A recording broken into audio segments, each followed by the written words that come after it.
Se você é fã de filmes de suspense, e até mesmo se não gosta muito desse gênero, com certeza conhece personagens como Leatherface, de O Massacre da Serra Elétrica, Buffalo Bill, de O Silêncio dos Inocentes, e Norman Bates, de Psicose, certo?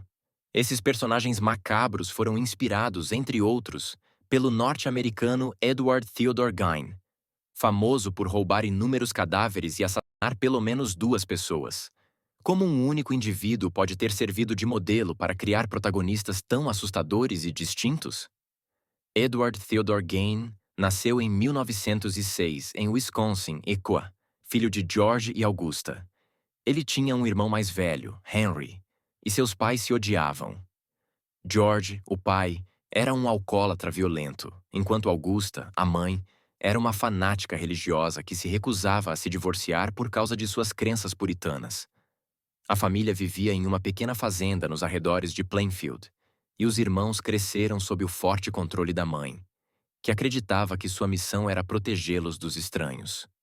Augusta só permitia que Ed e Henry saíssem de casa para ir à escola e ensinou-lhes que o mundo exterior era do diabo, que o álcool era maligno e que todas as mulheres, exceto ela, eram prostitutas. Como resultado, Ed se tornou um menino extremamente solitário e afeminado, características que o fizeram sofrer muito bullying na escola. Então, em 1940, George, o pai dos meninos, faleceu, e os jovens tiveram que começar a trabalhar para ajudar nas despesas. Segundo algumas fontes, nessa época, Henry começou a rejeitar abertamente as ideias da mãe controladora, e no início de 1944, morreu em um estranho incêndio. Segundo relatos, Ed avisou as autoridades sobre o desaparecimento do irmão, mas conduziu os policiais diretamente ao local onde o cadáver estava. Exames posteriores revelaram que Henry sofreu um forte trauma na cabeça, mas o legista registrou a causa da morte como asfixia. Ed continuou morando com Augusta e era incrivelmente devoto à mãe. Porém, menos de 2 anos após a morte de Henry, em dezembro de 1945, Augusta faleceu devido a uma série de derrames, deixando Ed sozinho e profundamente perturbado. A partir daí, seu comportamento mudou drasticamente. Ele passou a rondar cemitérios em busca de cadáveres de mulheres recém-sepultadas. Gein exumou vários corpos e os levou para casa, onde dissecou, desmembrou e criou diversos objetos, que usava como utensílios e peças de decoração. Entre os itens encontrados estavam crânios transformados em candelabros e pratos, enquanto outros adornavam a cama de Ed. Gein também produziu talheres feitos de ossos e outros acessórios, como um cinto de mamilos, um colar de línguas e 9 máscaras feitas de rostos humanos. Além disso, outros artefatos incluíam luvas, um baú, um avental, meias, cúpulas de abajur e estofados de cadeiras, tudo feito de pele humana. As atrocidades de Gein foram descobertas em 1957, após as investigações sobre o desaparecimento de Bernice Worden levarem as autoridades até ele. Quando os policiais chegaram ao local, encontraram o cadáver de Worden, decapitado, pendurado de cabeça para baixo e desviscerado. Gein admitiu ter matado outra mulher, Mary Hogan, em 1954, e foi considerado mentalmente incompetente em 1957. Em 1960, após uma equipe médica assegurar que Ed não era louco, ele foi acusado de assassinato, mas passou a vida sendo transferido de um hospital psiquiátrico para outro, até morrer de câncer de pulmão em 1984. Seu corpo está sepultado no cemitério de Plainfield.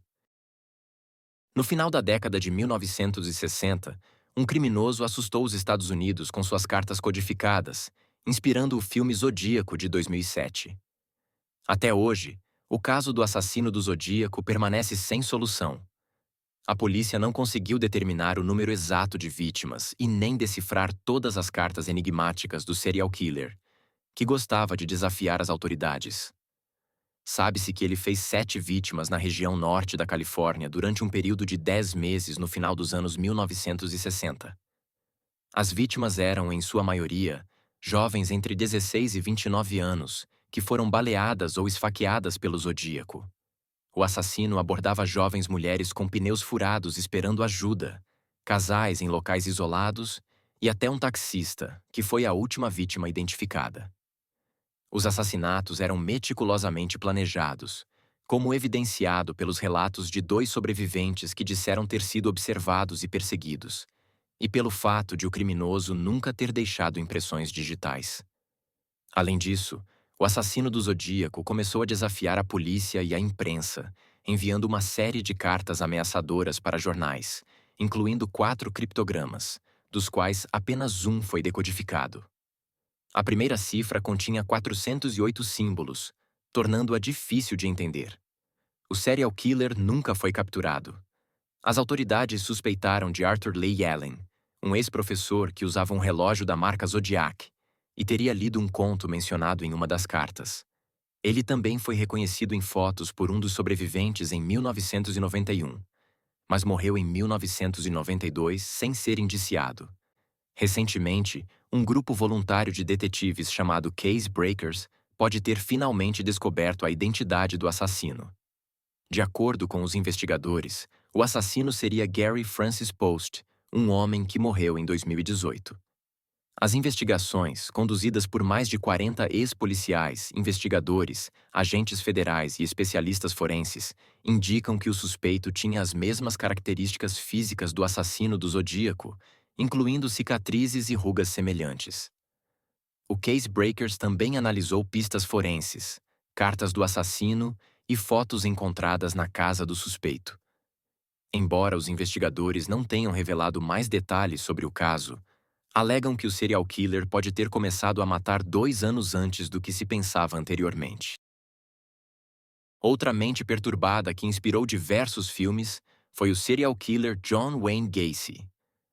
Conhecido como Palhaço Assassino ou Palhaço Pogo, a história de Gacy ganhou notoriedade em 1980, quando ele foi preso e acusado de assassinar 33 adolescentes desaparecidos em Illinois, Chicago. O crime chocou a cidade e teve grande repercussão nos Estados Unidos. Apesar do apelido Palhaço Pogo, Gacy não usava a fantasia de palhaço para cometer os crimes. Ele ficou conhecido assim por trabalhar fantasiado em eventos de caridade e festas infantis, e por possuir fotos vestido de palhaço em sua casa quando foi preso. Gacy atraía adolescentes do sexo masculino, na maioria gays, para seu carro e casa. Ele os estuprava, torturava e matava de forma cruel, enterrando os corpos embaixo de sua casa. A polícia encontrou 26 corpos sob o assoalho da casa de Gacy. 3 outros espalhados pela propriedade e mais 4 jogados no rio Des Plaines, totalizando 33 assassinatos. Em março de 1980, John Wayne Gacy foi condenado à morte por 12 crimes, sendo executado por injeção letal em maio de 1994. Sua defesa alegou insanidade mental, mas essa alegação não foi aceita. A história aterrorizante de Gacy inspirou filmes como E.T., uma obra-prima do medo, de 1990, e Coringa, de 2019, que incluem a figura de um palhaço assassino em seus enredos. A maquiagem de Pogo, com os olhos pintados de azul e a boca vermelha, inspirou a nova versão do Coringa, interpretada por Joaquin Phoenix e lançada em outubro de 2019. Após ser preso, Gacy passou horas pintando diversos quadros de palhaços, autorretratos e figuras religiosas. Ele foi condenado à prisão perpétua e executado por injeção letal em 1994. Outras adaptações cinematográficas sobre John Wayne Gacy incluem To Catch a Killer, de 1992, que conta da história de Gacy enquanto estava vivo e cometendo seus crimes. Outro filme foi Copycat, A Vida Imita a Morte, lançado em 1995, que conta a história de uma psicóloga criminal ajudando detetives a identificar um assassino em série, que imita crimes de assassinos famosos, incluindo o Palhaço Assassino. Gacy, um filme de 2003, também foi inspirado no assassino e narra a história real de como a polícia descobriu os corpos escondidos na casa do serial killer. Dear Mr. Gacy, de 2010, foca na relação entre o universitário Jason Moss e o serial killer John Wayne Gacy. O último foi John Wayne Gacy, Defending a Monster, de 2013, um documentário sobre o assassino em série John Wayne Gacy e o jovem advogado da Defensoria Pública que ousou defendê-lo. Conhecido como o assassino de mochileiros, Ivan Robert Marco Milat foi um infame serial killer australiano, responsável pelos assassinatos brutais de 7 viajantes entre 1989 e 1992. Os crimes de Milat foram tão impactantes que inspiraram o filme Wolf Creek, Viagem ao Inferno. A brutalidade de seus atos chocou a Austrália, e até hoje seus ataques são considerados entre os mais horríveis já cometidos no país. Ivan Milat nasceu em 1944, em Guildford, Nova Gales do Sul, e fazia parte de uma família de imigrantes croatas. Ele cresceu com seus pais e 13 irmãos em uma fazenda isolada na cidade. Embora estudassem em uma escola católica particular, os irmãos Milat eram notórios por suas travessuras. Eles frequentemente carregavam facas e armas de fogo e costumavam praticar tiro ao alvo nos arredores da casa. Em 1971, Milat foi acusado de estuprar 2 jovens, mas foi absolvido por falta de provas. Casou-se em 1984, mas o casamento durou apenas 3 anos e, após a separação, incendiou a casa dos pais de sua ex-esposa. Nos anos 1980, a Austrália se tornou um destino popular para mochileiros, muitos dos quais viajavam pedindo caronas. O primeiro corpo de uma vítima de Milat foi encontrado em setembro de 1992 na floresta estadual de Belanglo, seguido por um segundo corpo no dia seguinte. Eram Caroline Clark e Joanne Walters, 2 jovens britânicas desaparecidas em abril. Em outubro de 1993, mais 2 corpos foram encontrados na floresta, identificados como James Gibson e Deborah Everest, desaparecidos em 1989. A polícia encontrou mais vítimas, incluindo Simone Schmidl e o casal alemão Anja Habschied e Gabor Neugebauer, todos brutalmente assassinados. A polícia começou a suspeitar dos Milat, conhecidos por seu comportamento suspeito e fanatismo por armas. Paul Onions, um britânico que sobreviveu a uma tentativa de ataque por Milat, identificou-o como seu agressor. Em maio de 1994, a polícia encontrou armas e itens pertencentes às vítimas na casa de Milat, levando à sua prisão. Em 1996, Ivan Milat foi condenado a 7 penas de prisão perpétua e 6 anos pelo ataque a Paul Onions.